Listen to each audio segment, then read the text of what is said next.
All right, we're taking things outside right now because we have to talk about tornado season. That's why we have meteorologist Andrew Stutzky here joining us. Andrew, we talked way back in March, I think, at the beginning of the tornado season, and we were talking about what a record year it was for us in the QCA, but what's happened since then? Things have really quieted down. It has been such an unusual year when it comes to the frequency of the tornadoes, when they've been coming in. So yeah, March, April, just very busy months, not just us here in the Quad Cities, but nationwide. But then May came along here, and what is typically our busiest month for tornadoes, just nothing. Not even a single report of a tornado in the immediate Quad Cities during the month of May. Very unusual. Since you've been here, can you remember that being the case with 0 tornadoes in May?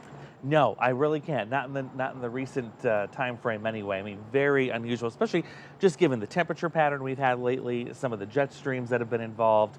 We've been lucky this year, this May.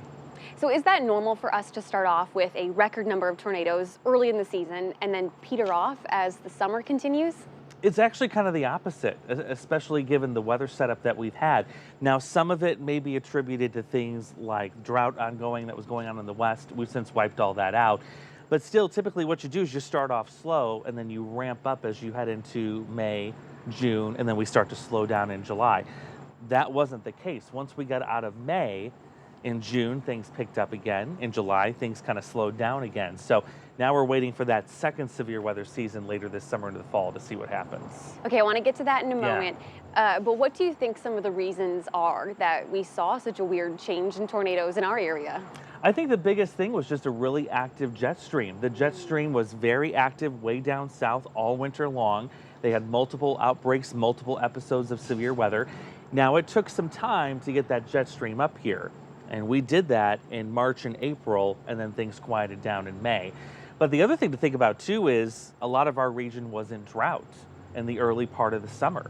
It really took until recently, the last several weeks, for us to erase that drought and that moisture deficit. And what is the number one thing that storms want and thrive on? It's moisture. You've got to have that to get instability. So I think that played a major role in what this weird severe weather season has done. So even though we are ending with less tornadoes now than what we're used to this time of year, are we still overall ending higher than normal when it comes to overall counts? Oh, we absolutely are. I just looked at the nationwide count. It's about third highest. The highest being, of course, 2011. So very, very robust development there. It's going to be interesting to see what happens in the fall. Do we get another little uptick in some of this activity now that our moisture is back? And a lot of that will depend on the position of the jet stream. Okay, so that brings me to my last question for you is, are we done with severe weather? You're talking about fall season now. We are not. No, we're going to enter that second hump of severe weather season, if you will. That'll be occurring as we go into late August into early September. Early peak at that right now. It does look like some cool air is going to come back down. And all this heat we've been dealing with.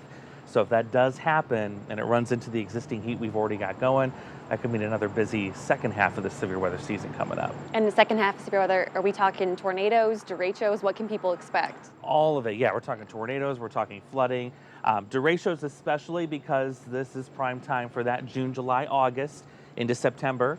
We've already had one this year. Not saying we couldn't have another, but that's certainly something we're going to have to watch. All right. Andrew, thank you so much for your time. I really appreciate it. Absolutely. If you guys at home want to learn more about this story or share it, you can find our online version at WQAD.com underneath the As Seen on TV tab.